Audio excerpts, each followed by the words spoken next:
Hello viewers, আসসালামু আলাইকুম। বরাবরের মতো আরেকটি ইনফরমেশন নিয়ে আপনাদের সামনে আসলাম।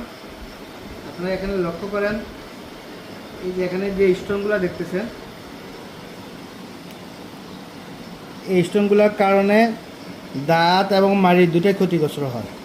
তো আমরা যে স্কেলিং করি, স্কেলিং করার পরে এই স্টোনগুলোকে আমরা রিমুভ করে দিই।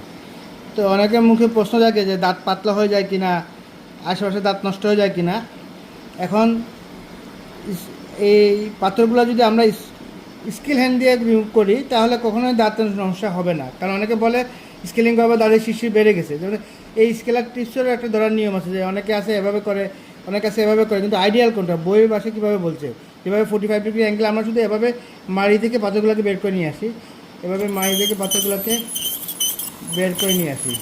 তো এই এখানে দেখেন দাঁতে কোনো আমরা টাচই করি, শুধু মাড়িতে টাচ করছি, এই মাড়িতে বের করছি। এভাবে যদি আমরা সুন্দরভাবে স্ক্রিনটা করে নিয়ে আসি, কখনো দাঁতে ক্ষতিগ্রস্ত হবে না। এখন এই পাথরগুলো চলে যাওয়ার কারণে তার দাঁতটাকে একটু পাতলা মনে হয়, এই জন্য রুগীর কাছে মনে হয় দাঁত ফাঁকা ফাঁকা হয়ে গেছে, গ্যাপ হয়ে গেছে। এটা ভুল দেওয়া না। তাই স্কিনের ক্ষেত্রে যদি আমরা দক্ষ হাত দিয়ে করি, টিপসটাকে যদি সুন্দরভাবে আমরা ঘুরিয়ে নিয়ে আসতে পারি, তাহলে ইনশাল্লাহ আপনার দাঁত এবং মাড়ি দুটো ভালো থাকবে। স্কেলিং করার কারণে অনেকে মনে যে ভ্রান্ত ধারণা, দাঁতের যে ক্ষতি হয়, পাতলা হয়, দাঁত শিরশির করে, এগুলো যদি সুন্দরভাবে করা যায় তাহলে কখনো এইটার সমস্যা হবে না ইনশাল্লাহ। আশা করতেছি আমার এই ছোট্ট ইনফরমেশন আপনাদের কাজে লাগবে। ইনশাআল্লাহ পরবর্তীতে অন্য একটি ভিডিও নিয়ে আপনার সামনে হাজির হবো। আসসালামু আলাইকুম।